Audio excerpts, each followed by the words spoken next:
আমন্ত্রণ রাতের বাংলাদেশে। আর শুরুতেই জানাবো শিরোনাম।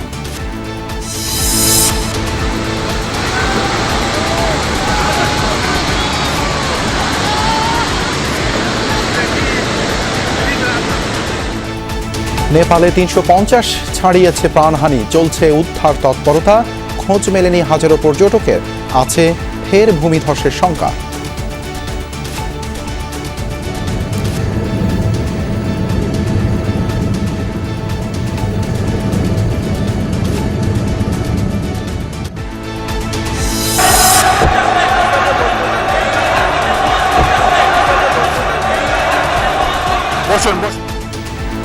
সংসদে স্বরাষ্ট্রমন্ত্রীর প্রশ্নোত্তর ঘিরে উত্তাপ, তাচ্ছিল্যের অভিযোগে বিরোধী দলের ওয়াকআউট।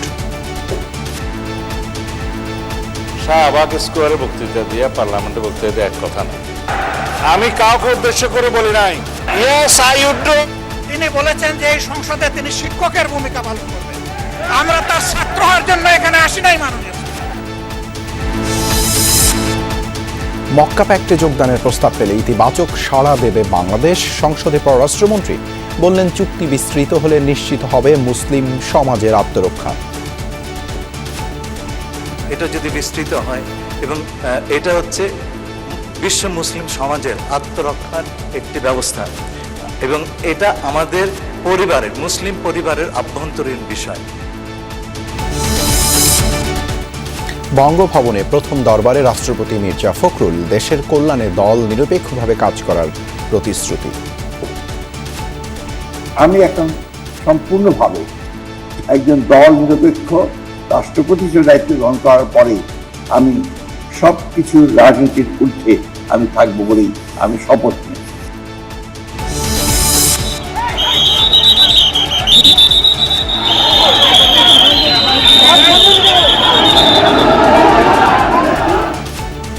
মোটর শ্রমিক নেতাকে গ্রেপ্তারের জেরে দিনাজপুরে তুলকালাম, থানা চত্বরে হামলা, সংঘর্ষ, বাস ট্রাক ফেলে সড়ক অবরোধ। এছাড়াও রাতের বাংলাদেশে থাকছে, সৌদি আরবে অগ্নিকাণ্ডে নিহত ৯ বাংলাদেশির মরদেহ স্বজনদের কাছে হস্তান্তর, বাকি ৭ জনের মরদেহ দেশে ফিরিয়ে আনার চেষ্টা চলছে, জানালেন পররাষ্ট্র প্রতিমন্ত্রী।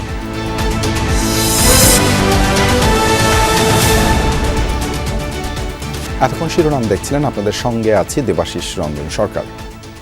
৩.৫ শতাধিক মানুষের প্রাণ কাড়ল নেপাল তিব্বত সীমান্তের পাহাড়ি ঢল। হদিস নেই ১৫০০-এর বেশি স্থানীয় এবং বিদেশি নাগরিকের।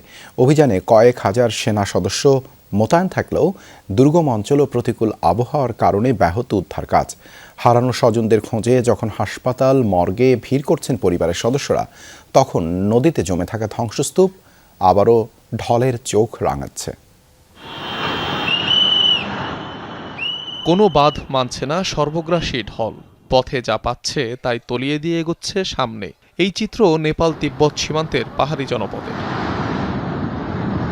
বুধবার স্থানীয় সময় সকাল ৯টার দিকে আকস্মিক পাহাড়ি ঢলে এভাবেই তাণ্ডব দেখে নেপাল তিব্বত সীমান্তবর্তী কয়েকটি জেলা। ত্রিশূলী নদীর অববাহিকায় অবস্থিত গোর্খা, চিতওয়ান, রাসুয়া, ধাদিং ও নোয়াকোট জেলা হিমবাহ ধসের জেরে আকস্মিক বন্যায় বিপর্যস্ত হয়। দুর্যোগে প্রাণে বেঁচে যাওয়াদের কণ্ঠে শোনা গেল সেই ভয়াল বর্ণনা। এটা হঠাৎ করে এসে বোমার মতো ফাটলো। দূর থেকে নদীটিকে ছোট মনে হলেও হঠাৎ তা উপচে পড়ে এই জায়গাটি ভাসিয়ে নিয়ে গেছে। অনেক সমস্যার সম্মুখীন হচ্ছি। এখন পর্যন্ত বলতে পারছি না কতজন মানুষ ধ্বংসস্তূপের নিচে আটকা বা চাপা পড়ে আছেন, কারণ ঘটনাস্থলে পৌঁছানোর কোনো উপায় নেই।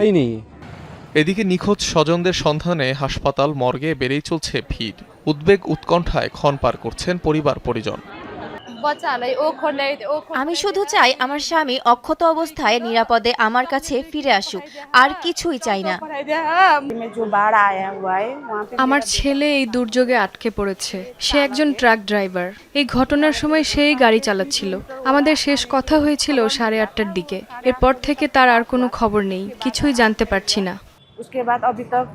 দুর্গম হওয়ায় উদ্ধারকারী দলের সদস্যরা ক্ষতিগ্রস্ত এলাকাগুলোয় পৌঁছাতে পারছে না। এরই মধ্যে আগামী 3 দিন পর্যন্ত অঞ্চলটিতে ভারী বৃষ্টিপাত চলবে বলে পূর্বাভাস মিলেছে।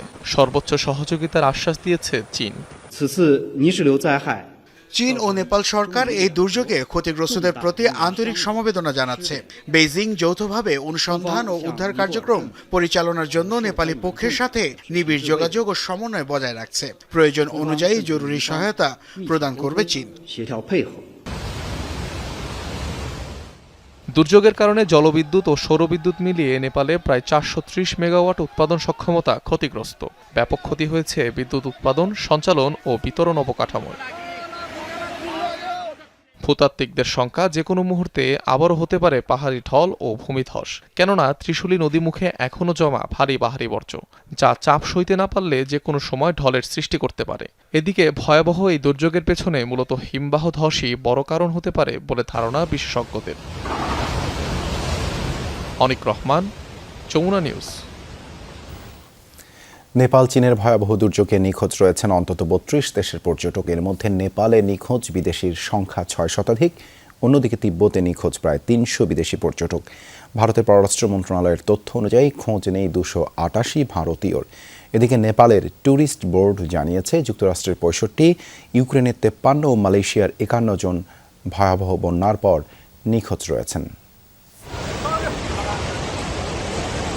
তিব্বত নেপাল সীমান্তে ভয়াবহ দুর্যোগে ভুক্তভোগীদের বড় অংশই বিদেশি পর্যটক। চীন নেপাল দুদেশ মিলিয়ে নিখোঁজ পর্যটকের সংখ্যা 1000-এর বেশি।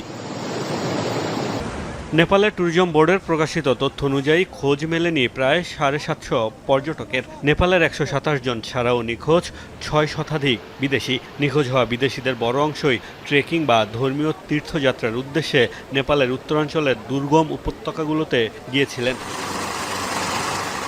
নিখোঁজ হওয়ার তালিকায় সবচেয়ে বেশি 288 জন ভারতীয়। দ্বিতীয় স্থানে থাকা যুক্তরাষ্ট্রের 65 জনের খোঁজ মেলেনি। ইউক্রেনের 53 ও মালয়েশিয়ার 51 নাগরিকও রয়েছে তালিকায়।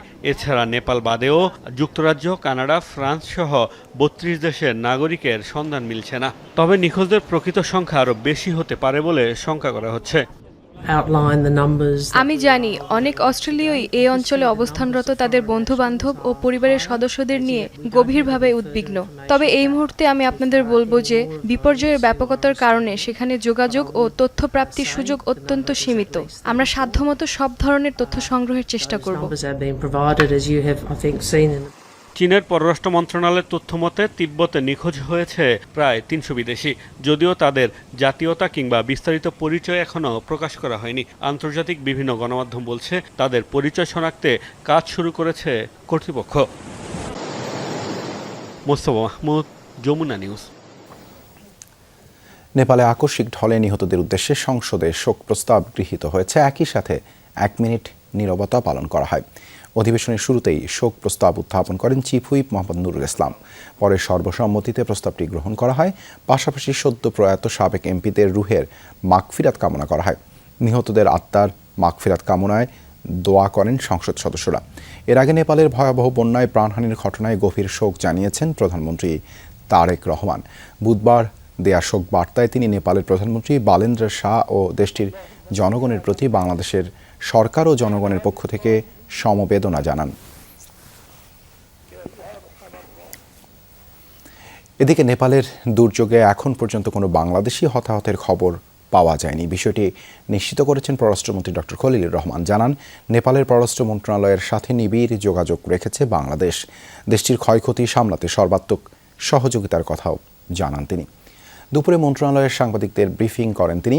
এ সময় প্রধানমন্ত্রী ও বাংলাদেশের পক্ষ থেকে নেপালের সরকার ও জনগণের প্রতি গভীর সমবেদনা ও শোক জানানো হয়। পাশাপাশি কাঠমান্ডুকে সর্বাত্মক সহযোগিতার প্রস্তাব দিয়েছে ঢাকা। পররাষ্ট্রমন্ত্রী জানান, দুর্যোগে কী পরিমাণ ক্ষয়ক্ষতি হয়েছে তা মূল্যায়ন করে বৃহস্পতিবার সন্ধ্যা বা শুক্রবারের মধ্যে বাংলাদেশকে জানাবে নেপাল সরকার। তাছাড়া নেপালে কোনো বাংলাদেশি নাগরিকের সন্ধান পাওয়া গেলে তা ঢাকাকে জানানোর অনুরোধ জানানো হয়েছে।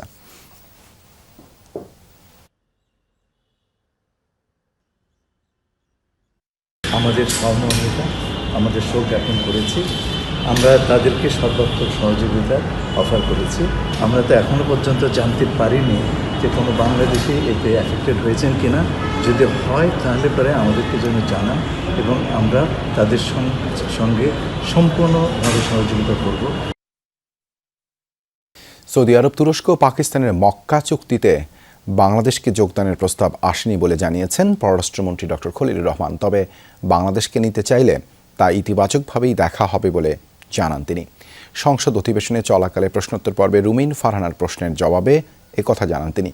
মন্ত্রী বলেন, এই যৌথ প্রতিরক্ষা চুক্তি বিশ্ব মুসলিম সমাজের অভ্যন্তরীণ বিষয়, এ ব্যাপারে অন্যদের উদ্বেগের কিছু নেই। আরও বলেন, এই চুক্তি বিস্তৃত হলে মুসলিম সমাজের আত্মরক্ষার ব্যবস্থা হিসেবে কাজ করতে পারে।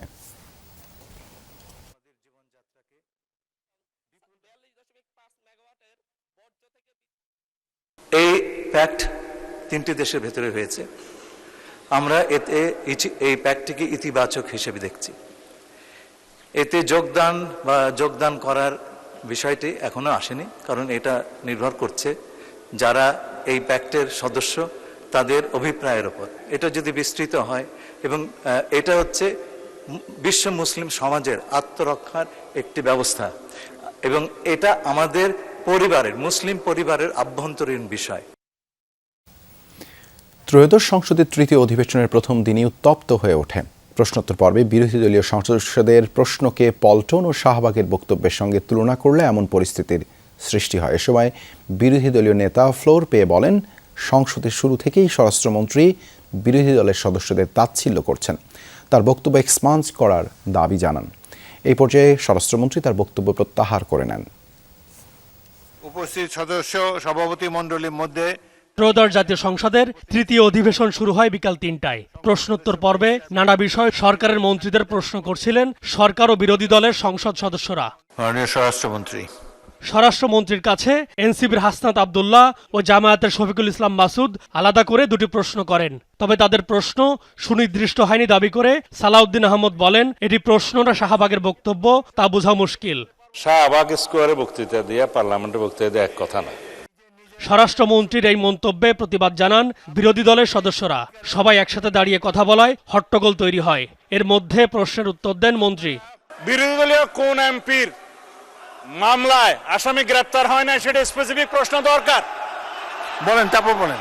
এবং কোথায় ছিনতাই হয়েছে, আসামি গ্রেপ্তার হয় নাই, সেটার স্পেসিফিক বর্ণনা দরকার। শুধু হাওয়াই ভাবে যদি বলা হয়, আমভাবে যদি বলা হয় যে এই সমস্ত হচ্ছে প্রতিকার কি, বিরোধী দল এমপির উপর হামলা হচ্ছে প্রতিকার কি, স্পেসিফিক কোশ্চেন করতে হবে। সেই জন্য বলছি এটা মহান জাতীয় সংসদ, বাইরের বক্তৃতা এখানে চলে না। পরে স্পিকার সুযোগ দিলে স্বরাষ্ট্রমন্ত্রী সমালোচনা করেন বিরোধী দলীয় নেতা ডাক্তার শফিকুর রহমান। তার অভিযোগ, বরাবরই বিরোধী দলের সদস্যদের তাচ্ছিল্য করেন মন্ত্রী। সংসদ অধিবেশন যেদিন থেকে বসা শুরু হয়েছে সেদিন থেকেই তিনি তুচ্ছ তাচ্ছিল্য করে সবাইকে বলেন। উনি নিজেকে কি মনে করেন আমি বুঝতে পারি না। এমনকি তিনি সেই দুঃসাহস এখানে দাঁড়িয়ে তিনি দেখিয়েছেন, তিনি বলেছেন যে এই সংসদে তিনি শিক্ষকের ভূমিকা পালন করবেন। আমরা তার ছাত্র হওয়ার জন্য এখানে আসি নাই মাননীয় স্পিকার। আজকে একই বক্তব্যে দুইবার উনি অ্যাটাক করে ফেললেন। আমার সঙ্গীরা তো মনে করে, আমি নিজেও মনে করি যে এইটা কালচারাল না, এইটা পার্লামেন্টারিয়ান ফ্যাসিজম। হট্টগোলের সময় পরিস্থিতি শান্ত করার চেষ্টা করেন স্পিকার। অপর পক্ষের প্রতি সম্মান রেখে বক্তব্য সবাই রাখবেন। অসংসদীয় কোনো কিছু যদি বলে থাকেন সেটা আমরা দেখব। এর আগে এক প্রশ্নের জবাবে স্বরাষ্ট্রমন্ত্রী সংসদকে জানান 4000 এসআই, 400 সার্জেন্ট ও 10,000 কনস্টেবল নিয়োগ দেবে সরকার। এ সময় তিনি লুট হওয়া অস্ত্র উদ্ধার বিষয়েও কথা বলেন। নতুন 4000 এসআই নিরস্ত্র পদ সৃজন, নতুন 400 সার্জেন্ট পদ সৃজন এবং নতুন 10,000 কনস্টেবল পদ সৃজন। লুট হওয়া অস্ত্র উদ্ধারের জন্য আলাদা একটা কমিটি করে দেয়া হয়েছে, সব বাহিনী মিলিয়ে। মন্ত্রী জানান, অতীতে কয়েকটি জেলা থেকে বিপুল সংখ্যক পুলিশ সদস্য নিয়োগের বিষয়টি খতিয়ে দেখা হচ্ছে। গোপালগঞ্জ, ফরিদপুর, মাদারীপুর এবং শরীয়তপুর আর সাথে কিশোরগঞ্জ, এরকম 4-5টি জেলা আইডেন্টিফাই করা হয়েছে, যেখানে একটু একখণ্ড জমি কিনে তার ওখানে গ্রামের ঠিকানা, স্থায়ী ঠিকানা পরিবর্তন করেছে। এইভাবে অনেক অনিয়মের মাধ্যমে তারা পুলিশে জনবল নিয়োগ দিয়েছে বিগত সরকারের সময়। M A Aziz, Jamuna news, Dhaka. এদিকে বেশ কিছু বিষয়ে আপত্তি তুলে সংসদ অধিবেশন থেকে ওয়াকআউট করেছে বিরোধী দল। বৃহস্পতিবার রাতে সংসদের তৃতীয় অধিবেশনের প্রথম দিন ওয়াকআউট করেন বিরোধী জোটের সংসদ সদস্যরা। এ সময় বিরোধী দলীয় উপনেতা বলেন, সার নেই, বিদ্যুৎ নেই, আইন শৃঙ্খলা পরিস্থিতির অবস্থা নাজুক। এসব জনদুর্ভোগ নিয়ে আলাপ না করে স্বরাষ্ট্রমন্ত্রী তুচ্ছ তাচ্ছিল্য করে কথা বলেছেন। সরকার তাদের মতো করে রাষ্ট্র পরিচালনা করছে, সমস্ত বিল আইন তাদের মতো করে সাজিয়ে নিচ্ছে। বিরোধী দলীয় চিফ হুইপ বলেন, বিচ্ছিন্নভাবে মানবাধিকার ও গুম প্রতিরোধ আইন সংসদে উত্থাপন করা হচ্ছে। এছাড়া স্পিকারের বিরুদ্ধে পক্ষপাতিত্বের অভিযোগও তোলেন তিনি। পরে চিফ হুইপ বলেন, বিরোধী দলীয় নেতার অধিবেশন ডাকতে রাষ্ট্রপতিকে চিঠি দেওয়ার এখতিয়ার রাখেন না। জুলাই সনদ অনুযায়ী সব সংস্কার করা হবে। সংসদের অধিবেশনে রোববার বিকেল 3:30 পর্যন্ত মুলতবি করা হয়েছে। গ্যাস নেই, বিদ্যুৎ নেই, জিনিস তেল নাই, সার নাই।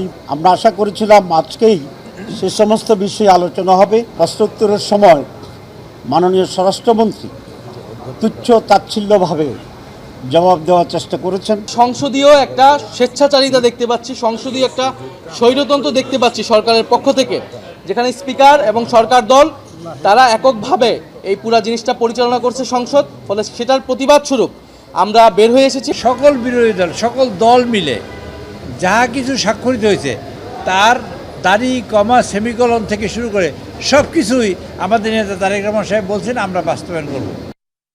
দেশের স্বাধীনতা সার্বভৌমত্ব রক্ষায় দল নিরপেক্ষভাবে কাজ করার প্রতিশ্রুতি দিলেন রাষ্ট্রপতি মির্জা ফখরুল ইসলাম আলমগীর। বলেছেন, দল সংসদ ও মন্ত্রিপরিষদ থেকে পদত্যাগ করায় তিনি এখন সম্পূর্ণভাবে নির্দলীয়। বঙ্গভবনের দরবার হলে কর্মকর্তা কর্মচারীদের সাথে পরিচয় পর্বের অনুষ্ঠানে এসব কথা বলেন নতুন রাষ্ট্রপতি। একই সাথে রাষ্ট্রীয় নিরাপত্তা সংশ্লিষ্ট বিষয়গুলো কঠোর গোপনীয়তা বজায় রেখে পরিচালনার নির্দেশ দেন মির্জা ফখরুল ইসলাম আলমগীর। দেশের 23তম রাষ্ট্রপতি নির্বাচিত হয়ে প্রথমবারের মতো দরবার হলে মির্জা ফখরুল ইসলাম আলমগীর বঙ্গভবনের কর্মকর্তা কর্মচারীদের সাথে পরিচিত হন।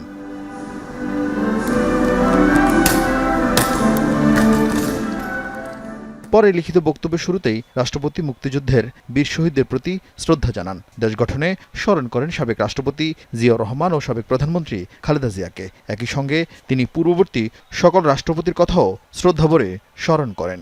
যুদ্ধে, স্বাধীনতা যুদ্ধে, মুক্তিযুদ্ধে যারা প্রাণ দিয়েছিলেন সেই সমস্ত শহীদদের আমি শ্রদ্ধাভরে স্মরণ করছি। নির্বাচিত হওয়ার আগে দল, সংসদ ও মন্ত্রিপরিষদ থেকে পদত্যাগের কথা জানান রাষ্ট্রপতি মির্জা ফখরুল ইসলাম আলমগীর। জানান, দল নিরপেক্ষভাবেই তিনি তার দায়িত্ব পালন করবেন।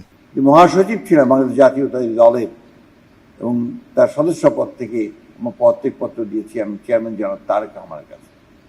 অর্থাৎ আমি এখন সম্পূর্ণভাবে একজন দল নিরপেক্ষ মানুষ এবং আমার রাষ্ট্রপতি হিসেবে দায়িত্ব গ্রহণ করার পরে আমি সব কিছুর রাজনীতির ঊর্ধ্বে আমি থাকবো বলেই আমি শপথ নিয়েছি এবং আমার জন্য কোনো রাগ, বিরাগ, অনুরাগ কোনো কিছুর জন্য থাকবে না। আমার সামনে একটাই মূল উদ্দেশ্য, লক্ষ্য, সেটা হচ্ছে আমার দেশ, আমার রাষ্ট্র, আমার জনগণ। যে কোনো পরিস্থিতিতে জনগণের আস্থা অর্জন, সততা, নিষ্ঠা, আন্তরিকতা ও দায়িত্বশীলতা নিশ্চিত করার উপর জোর দেন তিনি। রাষ্ট্রপতি বঙ্গভবনের কর্মকর্তা কর্মচারীদের রাষ্ট্রীয় নিরাপত্তা বিঘ্নিত হয় এমন কোনো কাজে সম্পৃক্ত না হওয়ার নির্দেশ দেন। বঙ্গভবনের আভ্যন্তরীণ তথ্য, দৈনন্দিন কার্যক্রম এবং গুরুত্বপূর্ণ রাষ্ট্রীয় সিদ্ধান্ত সংক্রান্ত সকল বিষয় অত্যন্ত কঠোরভাবে গোপনীয়তা বজায় রাখতে হবে, যাতে রাষ্ট্রীয় নিরাপত্তা কোনোভাবেই বিঘ্নিত না হয়। দেশের সার্বভৌমত্ব রক্ষা করার একটা প্রতীক এবং একই সঙ্গে দেশের যে স্বাধীনতা তারও একটা প্রতীক এই বঙ্গভবন। সেজন্য আমরা যারা এখানে কাজ করছি আমাদের দায়িত্ব হবে সকলের সঙ্গে একসাথে থেকে আমরা যেন দেশের স্বাধীনতা, সার্বভৌমত্ব এই ব্যাপারে সবচেয়ে বেশি মূল্য দিতে পারি। সরকারি সম্পদের সঠিক ব্যবহার, স্বচ্ছ ও জবাবদিহিমূলক ব্যবস্থা গড়ে তোলার আহ্বান জানান রাষ্ট্রপতি মির্জা ফখরুল ইসলাম আলমগীর। সকল রাষ্ট্রীয় ব্যয়ের ক্ষেত্রে আমাদেরকে সাশ্রয়ী হতে হবে, দায়িত্বশীল মনোভাব অবলম্বন করতে হবে এবং জনগণের অর্থ যেন অপচয় না হয় সেদিকে আমাদেরকে সব সময় সতর্ক দৃষ্টি রাখতে হবে। আরিফিন শাকিল, যমুনা নিউজ, ঢাকা। আগামী মাসে স্থানীয় সরকার নির্বাচনের তফসিল দিতে চায় ইসি, আর ডিসেম্বরের মধ্যেই করতে চায় ভোট আয়োজন। এছাড়া ঠাকুরগাঁ 1 আসনের উপনির্বাচন করতেও তারা সম্পূর্ণ প্রস্তুত। সুষ্ঠু স্থানীয় সরকার নির্বাচন আয়োজনে রাষ্ট্রপতির সহযোগিতা চেয়েছে ইসি। দুপুরে বঙ্গভবনে রাষ্ট্রপতির সাথে সৌজন্য সাক্ষাৎ করতে যান সিইসি। পরে নিজ কার্যালয়ে ব্রিফিংয়ে এসব কথা জানান তিনি। বেলা 12টায় বঙ্গভবনে রাষ্ট্রপতি মির্জা ফখরুল ইসলাম আলমগীরের সঙ্গে সৌজন্য সাক্ষাৎ করতে যান প্রধান নির্বাচন কমিশনার এএমএম নাসিরুদ্দিনের নেতৃত্বাধীন ইসি। নবনির্বাচিত রাষ্ট্রপতির সাথে এটি ছিল তাদের প্রথম সাক্ষাৎ। সিইসি ছাড়াও কমিশনার আব্দুর রহমান আল মাসুদ, আনোয়ারুল ইসলাম সরকার ও আবুল ফজল মোহাম্মদ সানাউল্লাহ উপস্থিত ছিলেন। ঘণ্টাব্যাপী এ সাক্ষাতে আসন্ন উপনির্বাচন এবং স্থানীয় সরকার নির্বাচন নিয়ে আলোচনা করা হয় রাষ্ট্রপতির সাথে। পরে বিকেলে নির্বাচন ভবনে নিজ কার্যালয়ে ব্রিফ করেন সিইসি। জানান, আসন্ন নির্বাচনগুলোয় নিরপেক্ষতা বজায় রাখতে রাষ্ট্রপতির সহযোগিতা চেয়েছে কমিশন। ব্রিগেডিয়ার সানাউল্লাহ সাহেব উনি ল অ্যান্ড অর্ডার এটা কোঅর্ডিনেট করতেন। ওনাকে অলরেডি বলা হয়েছে যে to hold meetings with the law enforcement agencies. উনি কোঅর্ডিনেশনের কাজটা যাতে শুরু করে দেন। অলরেডি আইনশৃঙ্খলা বাহিনীকে তো অ্যালার্ট করতে হবে। Discuss the issue with the relevant ministry এবং তাদেরকে অনুরোধ করবো যাতে পরীক্ষাটা দ্রুত শেষ করে। সেপ্টেম্বরের মধ্যেই স্থানীয় সরকার নির্বাচনের তফসিল ঘোষণার বিষয়ে আশাবাদী সিইসি। জানান, ঠাকুরগাঁও 1 আসনের উপনির্বাচনে পোস্টাল ব্যালট রাখার সিদ্ধান্ত নেওয়া হয়েছে। ঠাকুরগাঁও 1 আসনে হয়তো খুব লিমিটেড নাম্বার হবে। আমরা পোস্টাল ব্যালটে আমাদের যারা এক্সপার্টিয়েট আছে তাদেরকে ইনক্লুড করার জন্য সিদ্ধান্ত নিয়েছি। আমরা এই বছরের মধ্যে যদি শুরু করতে চাই, কারণ আমার যেহেতু পার্টিকুলারলি ওই যে ঠাকুরগাঁওয়ের জন্য আবার একটা বাই ইলেকশন আছে, ওটাও আমার 90 দিনের মধ্যে শেষ করতে হবে। ক্লেশ যাতে না হয় সেটা ইনশিওর করে আগাতে হচ্ছে আমাদেরকে। তো ইন এনি কেস আমার মনে হয় আমরা এই সেপ্টেম্বরের মধ্যে একটা শিডিউল দিতে পারবো। নির্বাচন করতে সম্পূর্ণ প্রস্তুত কমিশন জানিয়েছেন সিইসি। বলেন, এরই মধ্যে হাতে পৌঁছেছে ভেটিংয়ের জন্য পাঠানো নির্বাচনী আচরণবিধি। যদি আইন সংশোধন হবে, না হলে বিদ্যমান আইনে ইলেকশন হয়ে যাবে ইনশাল্লাহ। তানফির মৌসুম, যমুনা নিউজ, ঢাকা। জুলাই সনদ বাস্তবায়নের আগে বিরোধী দল থেকে সংসদে স্থায়ী কমিটির সভাপতি পদ দেওয়ার সুযোগ নেই বলে জানিয়েছেন চিফ হুইপ নুরুল ইসলাম মনি। বলেছেন, 55 বছরের ইতিহাসে সংসদে স্থায়ী কমিটির সভাপতি পদ বিরোধী দলকে দেওয়ার তেমন নজির নেই। সকালে জাতীয় সংসদে সরকার দলীয় সংসদীয় কমিটির সভা শেষে তিনি এ কথা বলেন। গত 55 বছরে বিরোধী দল থেকে কোনো সদস্য সভাপতি পদ অলঙ্কৃত করেন নাই, একমাত্র পাবলিক অ্যাফেয়ার্স কমিটি ছাড়া। এবং পাবলিক অ্যাফেয়ার্স কমিটি যে করেছেন সেটা আমাদের মরহুম রাষ্ট্রপতি জিয়াউর রহমান সাহেব করেছিলেন। কাজে আমরা বিরোধী দলের যে একটা ভাইব তৈরি করার চেষ্টা হচ্ছে, সেই সব ব্যাপারে আপনারা কেয়ারফুল থাকবেন। স্বরাষ্ট্রমন্ত্রী সালাউদ্দিন আহমদকে র্যাবের টিএফআই সেলে গুম নির্যাতনের মামলায় সাবেক সেনা কর্মকর্তা জিয়াউল আহসানকে গ্রেপ্তার দেখিয়ে কারাগারে পাঠিয়েছেন আন্তর্জাতিক অপরাধ ট্রাইব্যুনাল। এদিকে জুলাইয়ে মানবতা বিরোধী অপরাধের মামলায় সাবেক স্বরাষ্ট্র সচিব জাহাঙ্গীর সহ 2 জনের বিরুদ্ধে আনুষ্ঠানিক অভিযোগ আমলে নিয়েছেন ট্রাইব্যুনাল। 2015 সালে তৎকালীন বিএনপির যুগ্ম মহাসচিব এবং বর্তমান স্বরাষ্ট্রমন্ত্রী সালাউদ্দিন আহমদকে গুম করা হয়। সেই মামলায় সকালেই আন্তর্জাতিক অপরাধ ট্রাইব্যুনালে হাজির করা হয় অভিযুক্ত সাবেক সেনা কর্মকর্তা জিয়াউল হাসানকে। এ মামলায় তাকে গ্রেফতার দেখানোর আবেদন জানায় প্রসিকিউশন। সেটি মঞ্জুর করে সালাউদ্দিন আহমদকে গুমের মামলায় জিয়াউল হাসানকে গ্রেফতার দেখান ট্রাইব্যুনাল। তদন্তে প্রাথমিকভাবে এই মামলার অন্যতম আসামি জনাব জিয়াউল হাসানের বিরুদ্ধে প্রাথমিক সম্পৃক্ততা পাওয়া যাওয়ায় তাকে আজকে এই ট্রাইব্যুনালে হাজির করা হয়েছিল এবং তাকে এই মামলায় গ্রেফতার দেখিয়ে কারাগারে প্রেরণ করা হয়েছে। এছাড়া মানবতা বিরোধী অপরাধের মামলায় সাবেক স্বরাষ্ট্র সচিব জাহাঙ্গীর আলম ও যুগ্ম সচিব ধনঞ্জয় কুমারের বিরুদ্ধে আনুষ্ঠানিক অভিযোগ আমলে নিয়েছেন ট্রাইব্যুনাল। ধনঞ্জয় পলাতক থাকায় গ্রেফতারি পরোয়ানা জারি করা হয়েছে। স্বরাষ্ট্র সচিব এবং স্বরাষ্ট্র মন্ত্রণালয়ের যুগ্ম সচিব হিসাবে ওনারা এই আন্দোলন দমনে যে সকল অপরাধ করেছেন, ফ্যাসিলিটেট করেছেন, কমপ্লিসিট করেছেন। এদিকে মানবতা বিরোধী অপরাধে সাবেক মন্ত্রী দীপুমণি, শাহজাহান খান, আমির হোসেন আমু, সাবেক বিচারপতি মানিক সহ বেশ কয়েকজনের বিরুদ্ধে তদন্ত শেষ করতে 3 মাস সময় দিয়েছে ট্রাইব্যুনাল। 13 জন আসামির বিরুদ্ধে তদন্ত এখন অব্যাহত আছে। এ সময় জামিন আবেদন ফেরত চেয়েছেন দীপুমণি। রাব্বি হোসেন, যমুনা নিউজ, ঢাকা। দিনাজপুরে মোটর শ্রমিক ইউনিয়নের এক নেতাকে গ্রেপ্তারের জের ধরে তুলকালাম ঘটেছে। থানার ভেতরেই সংঘর্ষে জড়ায় দুপক্ষ। আগুন দেয়া হয় থানার সামনে ব্যারিকেড দিয়ে রাখা কয়েকটি যানবাহনে। সংঘর্ষে আহত হয়েছেন বেশ কয়েকজন। গতরাত থেকেই ঢাকা সহ দূরপাল্লার রুটে বাস চলাচল বন্ধ থাকায় চরম ভোগান্তি পোহাতে হয় যাত্রীদের। তবে বিকেল থেকে আঞ্চলিক সড়কে আবারও যান চলাচল শুরু হয়। থানা চত্বরেই লাঠি সোটা নিয়ে দুপক্ষের সংঘর্ষ। বেধড়ক পেটানো হয় কয়েকজনকে। সংঘর্ষ ছড়িয়ে পড়ে থানার বাইরেও। আতঙ্ক ছড়ায় পুরো এলাকায়। প্রত্যক্ষদর্শীরা জানায়, দিনাজপুর মোটর শ্রমিক ইউনিয়নের সাবেক যুগ্ম সাধারণ সম্পাদক শেখ বাদশাকে গ্রেফতারের প্রতিবাদে বৃহস্পতিবার সকালে কোতোয়ালি থানা ঘেরাও করে তার অনুসারী শ্রমিকরা। সামনের সড়কে বাস ট্রাক রেখে ব্যারিকেড দেয়া হয়।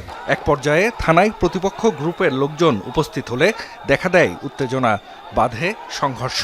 লাঠিচার্জ করে পরিস্থিতি নিয়ন্ত্রণে আনে পুলিশ। গ্রেফতার শ্রমিক নেতার সমর্থকরা জানান, মোটর শ্রমিক ইউনিয়নের আসন্ন নির্বাচনের মনোনয়ন দাখিলের শেষ দিন ছিল আজ। তাদের অভিযোগ, বাদশাকে সাধারণ সম্পাদক পদে নির্বাচন থেকে বিরত রাখতেই ষড়যন্ত্রমূলকভাবে গ্রেফতার করা হয়েছে। থানা চত্বরে মারামারির জন্য একে অন্যকে দুষছে দুপক্ষ। থানায় আসে আমাদের বাদশা ব্যাগে আমরা নিয়ে যাব। এর মধ্যে ইতিমধ্যে বিএনপির কিছু কিছু ছেলে পেলে এইভাবে বাধা করে আমাদের শ্রমিককে মারধর করে। আমরা থানায় আসি যে পরিস্থিতিটাকে নিয়ন্ত্রণ করার জন্য, তাদের সাথে আলোচনার জন্য। তারা অতর্কিতভাবে করে হামলা চালায়। আওয়ামী গোষ্ঠীরা তাদেরকে সমর্থন দিয়ে যাচ্ছে। দুপুরে পরিস্থিতি আবারও উত্তপ্ত হয়ে ওঠে। ভাঙচুরের পাশাপাশি থানার সামনে ব্যারিকেড দিয়ে রাখা কয়েকটি যানবাহনে আগুন দেয়া হয়। মারধরে আহত হন বেশ কয়েকজন। এদিকে বাদশাকে গ্রেফতারের প্রতিবাদে বুধবার রাত থেকেই ঢাকাসহ বিভিন্ন রুটে বাস চলাচল বন্ধ করে দেয় তার অনুসারী শ্রমিকরা। সকাল হলে কয়েকটি পয়েন্টে সড়ক অবরোধও করা হয়। বাস চলাচল বন্ধ থাকায় চরম ভোগান্তিতে পড়েন যাত্রীরা। রানীগঞ্জ থেকে আসছি এই বাচ্চাটাকে ডাক্তারের কাছে নিয়ে যাওয়ার জন্য। আসে দেখি যে এই রাস্তাঘাট বন্ধ, মানে গাড়ি অবরোধ। 10 মাইল থেকে যে কি কষ্ট করে যে আসতেছে আল্লাহ ছাড়া কেউ জানে না। এই যে জনদুর্ভোগ, মানুষের যে কষ্ট, একবারে পথে পথে বাহাদুর বাজার থেকে এ পর্যন্ত কয়েক জায়গায় ব্লক দিচ্ছে গাড়ি দিয়ে। পুলিশ জানিয়েছে, জুলাই অভ্যুত্থানের মামলায় গ্রেফতার দেখানো হয়েছে শ্রমিক নেতা বাদশাকে। যে শেখ বাদশা শ্রমিক নেতা, তাকে সুনির্দিষ্ট মামলার রেফারেন্সে আমরা গ্রেফতার করেছি। সকাল থেকেই কিছু অল্প সংখ্যক শ্রমিকরা যারা বাস এবং ট্রাক দিয়ে রাস্তাঘাট কিছু ব্যারিকেড দিয়েছে, এবং আপনারা লক্ষ্য করেছেন থানার গেটেও বাস আছে এবং বাস দিয়ে ব্যারিকেড দিয়ে আমাদেরকে কনফাইন্ডের মতো করে রাখছে। বাট তাদের সাথে নেগোসিয়েশন হচ্ছে। সংঘর্ষের পর থানা এলাকায় নিরাপত্তা জোরদার করা হয়েছে। জাহিদ হাসান, যমুনা নিউজ। বন্ধ কাউল কারখানা চালু করতে অর্থায়নের জন্য 17টি বাণিজ্যিক ব্যাংকের সাথে চুক্তি করেছে বাংলাদেশ ব্যাংক। গত মে মাসে 60,000 কোটি টাকার প্রণোদনা প্যাকেজ ঘোষণা করে কেন্দ্রীয় ব্যাংক। এসব ব্যাংকের কাছ থেকে সংগ্রহ করা হবে 41,000 কোটি টাকা। 19,000 কোটি টাকার যোগান দেবে কেন্দ্রীয় ব্যাংক। কমিটমেন্টের জায়গা ছিল যে টোটাল 41,000 কোটি টাকার যে সংস্থানটা করা হয়েছে, সেটার জন্য 17টা ব্যাংকের সাথে আমাদের এগ্রিমেন্ট সাইন হয়েছে।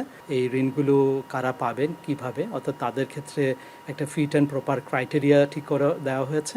সেই ক্রাইটেরিয়াগুলো যাচাই বাছাই করে ব্যাংক সে দিবে, এবং সেগুলো যখন বাংলাদেশ ব্যাংকের কাছে রিফাইন্যান্সের জন্য আবেদন করবে, বাংলাদেশ ব্যাংক সেগুলো আবারও স্ক্রুটিনি করে শুধুমাত্র যেগুলো ফিটেড হবে তাদের ক্ষেত্রে এই রিফাইন্যান্সটা দেওয়া হবে। রাজধানীর মতিঝিলে সুন্দরবন কুরিয়ার সার্ভিসের কার্যালয়ে অভিযান চালিয়ে 20 কেজির অধিক গাঁজা উদ্ধার করেছে র্যাব। এ সময় মাদক বহনের সঙ্গে জড়িত থাকার সন্দেহে দুজনকে গ্রেপ্তার করা হয়। সন্ধ্যায় র্যাবের অভিযান পরিচালনা করা হয়। র্যাব জানায়, গ্রেপ্তার ব্যক্তিরা অভিনব কৌশলে জুতার বাক্সের মধ্যে করে গাঁজার চালানটি বহন করছিল। চালানটি হবিগঞ্জ থেকে কুরিয়ার সার্ভিসের মাধ্যমে ঢাকায় আসে। পরে রাজধানীর বাড্ডা এলাকায় এসব মাদক পৌঁছে দেওয়ার পরিকল্পনা ছিল। তবে গোপন সংবাদের ভিত্তিতে অভিযান চালিয়ে মতিঝিলের সুন্দরবন কুরিয়ার সার্ভিস সেন্টার থেকেই চালানটি আটক করা হয়। সারা দেশে মাদক নির্মূলে এ ধরনের অভিযান নিয়মিত চলবে বলেও জানিয়েছে র্যাব। টাঙ্গাইলের ভুঁয়াপুরে যমুনা নদীতে ফেলার সময় বিপুল পরিমাণ সরকারি মেয়াদোত্তীর্ণ ঔষধসহ একটি পিকআপ জব্দ করেছে স্থানীয়রা। এ সময় পিকআপের চালককে আটক করে পুলিশের কাছে সোপর্দ করা হয়। চালকের দাবি, ঘাটাইল উপজেলা স্বাস্থ্য কমপ্লেক্সের মেয়াদোত্তীর্ণ ঔষধ নদীতে ফেলার জন্য হাসপাতাল কর্তৃপক্ষই তাকে ভাড়া করেছে। ট্রাক থেকে নদীতে ফেলা হচ্ছিল কিছু একটা। স্থানীয়রা দেখে সন্দেহের বশে ধরে ফেলে চালককে। পালিয়ে যায় কয়েকজন। জিজ্ঞাসাবাদে চালক জানায়, ঘাটাইল উপজেলা স্বাস্থ্য কমপ্লেক্সের মেয়াদ উত্তীর্ণ সরকারি ঔষধ নদীতে ফেলছিলেন তারা। যারা একদম গরিব মানুষ, তাদের জন্য আসলে সরকার এই ওষুধগুলো বরাদ্দ করে। তাদেরকে যদি আসলে দেওয়া হতো তাহলে এই ওষুধগুলা ডেট এক্সপায়ার হইতো না। জনগণের মধ্যে বিতরণ করার কথা না করে ক্ষতিগ্রস্ত করে এই গায়েব করে দেওয়ার চেষ্টা করছিল, তাদেরকে আমি আইন অনুযায়ী বিচার চাই। জিনিসটার দিকে খুব খারাপ লাগতেছে। একটা কথা বললাম যে আমরা অনেক সময় ওষুধ টাকার অভাবে পাই না, হাসপাতালে গেলেও পাই না। সরকারি হাসপাতালের ঔষধ বরাদ্দ হয় দরিদ্র মানুষের জন্য। সে ঔষধ কিভাবে মেয়াদ উত্তীর্ণ হলো আর কিভাবেই বা তা বাইরে গেল, উপজেলা স্বাস্থ্য কর্মকর্তা ঘটনার পুরো দায় চাপালেন স্টোর কিপারের উপর। বিভিন্নখানে ওষুধ উদ্ধার হচ্ছে বা আমাদের স্টোরে হয়তো সে এগুলির ভিডিও দেখে সে হয়তো ভয় পেয়েছে, ভয় পেয়ে হয়তো করতে পারে, কিন্তু এটা আইনগত তার বিরুদ্ধে ব্যবস্থা নেওয়ার আমরা চিন্তা ভাবনা করছি। স্টোর কিপারের দাবি, ঊর্ধ্বতন কর্মকর্তাদের নির্দেশে ওষুধগুলো নষ্ট করা হচ্ছিল। TSO sir, RMO sir, medical officer ওনাদের মৌখিক নির্দেশে এগুলো বাইরে নিয়ে পুড়িয়ে ফেলার জন্য নিয়ে যায়। ট্রাক চালককে আটক করে পুলিশ। এ ঘটনায় 3 সদস্যের তদন্ত কমিটি গঠন করেছে সিভিল সার্জন। এক্সপায়ার্ড হয়ে থাকে তাহলে এই কমিটির মাধ্যমে দর্শক হবে। এভাবে যমুনা নদীতে ফেলে দেবে, এটা কোনো নিয়মের মধ্যে পড়ে না, এবং এটার জন্য যা করার আমরা সব ব্যবস্থা নিচ্ছি। ঘটনাস্থল থেকে আমরা পিকআপটি আমরা হেফাজতে নিয়ে থানায় নিয়ে আসি। পরবর্তী জানতে পারি যে এই ওষুধগুলা গাটাইল সরকারি হাসপাতালের। এর আগেও কয়েক দফা এই উপজেলা স্বাস্থ্য কমপ্লেক্সের মেয়াদ উত্তীর্ণ ঔষধ নষ্ট করা হয়। শামস তাবরিজ উচ্ছ্বাস, যমুনা নিউজ। তার কবিতা হয়ে ওঠে প্রতিবাদের স্লোগান, গান যোগায় শৃঙ্খলা ভাঙার সাহস। কবি হয়ে ওঠেন শোষণের বিরুদ্ধে ঢাল হয়ে দাঁড়ানোর দৃঢ় শির দাঁড়া। তিনি বিদ্রোহী কবি কাজী নজরুল ইসলাম। কবির 50তম মৃত্যুবার্ষিকীতে নতুন প্রজন্মের কাছে নজরুলের চেতনা পৌঁছে দিতে 31 আগস্ট থেকে দেশের সব শিক্ষা প্রতিষ্ঠানে শুরু হচ্ছে বিভিন্ন প্রতিযোগিতা।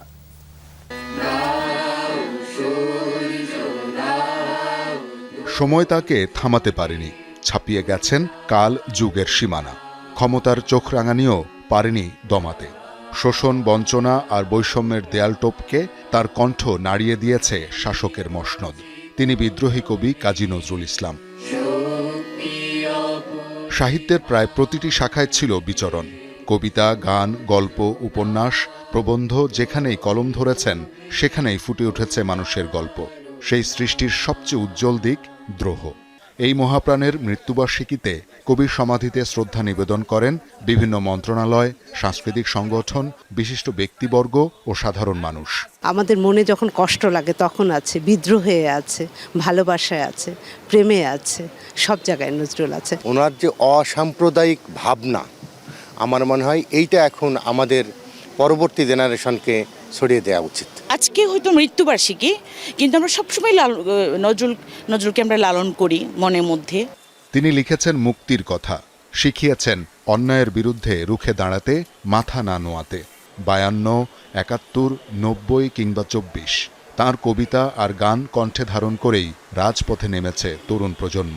যারা রাজপথে থেকে ভয়ঙ্কর স্বৈরাচারকে উৎপাটিত করেছে, যারা দুঃশাসনের অবসান ঘটিয়েছে, সেই সমস্ত তরুণ, কিশোর, শিশুরা নজরুলের গান গাইতে গাইতে রাস্তায় নেমেছে। বাংলা সাহিত্যে তার যে অবদান 5 দশক পরও সেটির নাগাল পায়নি কেউ। যখনই প্রতিবাদ, বিদ্রোহ কিংবা বিক্ষোভ, নজরুল হয়ে উঠেছেন নিপীড়িতের কণ্ঠস্বর। নজরুলের চেতনায় বাংলাদেশে সকল বিষয়ে সাম্য, ন্যায় বিচার প্রতিষ্ঠা হবে। নজরুলের দর্শন, চিন্তাকে আমরা আরও বেশি এগিয়ে নিতে চাই।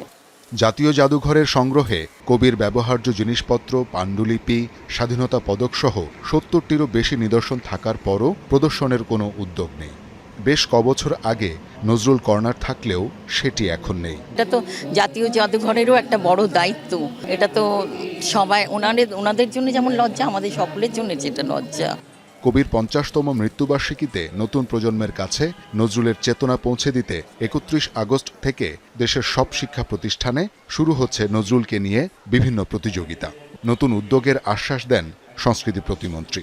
নজরুলের সৃষ্টিকর্মকে আজকে জাতির সামনে তুলে ধরা খুব জরুরি আমরা মনে করেছি, সেই কারণে এই প্রোগ্রাম। তো সেই তার অংশ হিসেবে জাদুঘরের কর্নার না, শুধু বিভিন্ন জায়গায় এগুলো আমরা করার চেষ্টা করছি।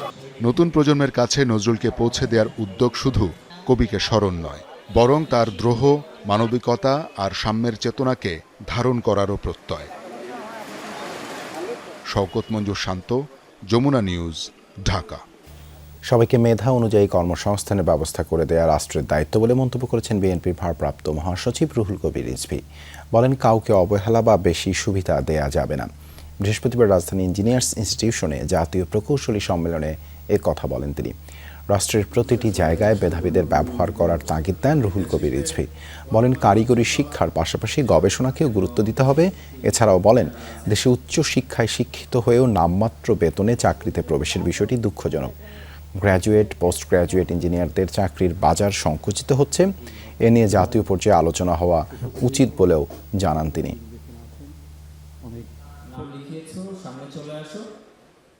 এখানে আমরা ন্যায্যতা চাই, কিন্তু তা দিয়ে কি এই যে তোমরাই বলতেছো যে বিশাল প্রকৌশলী সমাজ, তাদের কি চাকরির সংস্থান হবে? তাহলে আমাদেরকে এই চাকরি কিভাবে হবে, আমাদের কর্মসংস্থান কিভাবে হবে, সেই রাস্তাও কিন্তু আমাদের সরকারকে বাতলে দেবে। কোনো পেশাকেই আমি ছোট করে দেখছি না, কারা বড় কারা ছোট। শুধু এইটুকু বলবো যে নিঃসন্দেহে উচ্চশিক্ষিত যারা, তারা উচ্চ পর্যায়ে চাকরি পাওয়া উচিত। এটা তো একটা কমন সেন্স বলে। সৌদি আরবের রিয়াদে সোফা কারখানায় অগ্নিকাণ্ডে নিহত 9 বাংলাদেশির মরদেহ পরিবারের কাছে হস্তান্তর করা হয়েছে। সরকারের পক্ষ থেকে মরদেহ বাড়ি পৌঁছে দেওয়া ও আর্থিক সহায়তার আশ্বাস দেওয়া হয়েছে। প্রশাসনিক প্রক্রিয়া শেষে দুর্ঘটনায় নিহত আরও 7 বাংলাদেশির মরদেহ দেশে ফিরিয়ে আনার চেষ্টা চলছে বলে জানিয়েছেন পররাষ্ট্র প্রতিমন্ত্রী শামা ওবায়েদ। জীবিকার তাগিদে বিদেশে গিয়েছিলেন তারা। স্বপ্ন ছিল পরিবারের মুখে হাসি ফোটানোর, কিন্তু সেই স্বপ্ন ভেঙে দেশে ফিরতে হলো কফিনবন্দি হয়ে। প্রিয়জনের মরদেহ পেয়ে শোকে ভেঙে পড়েন স্বজনরা। বাংলাদেশি হলো আপনি 7টার সময় এই মর্মান্তিক ঘটনায় সে আর কথা বলতে পারলেন না স্যার। অনেক আশা আকাঙ্ক্ষা ছিল। অর্থ উপার্জন করা শুধু একজনই ছিল, ভাই চলে গেছে, ভাইয়ের পরিবারে আর উপার্জন করার মতন কোনো লোকজন নেই। হঠাৎ করে একদিন বড় ভাই ফোন দিয়ে বলতেছে সোফা কারখানায় আগুন লেগা বা হৃদয় মারা গেছে। এইভাবে আর কি আমরা জানতে পারি।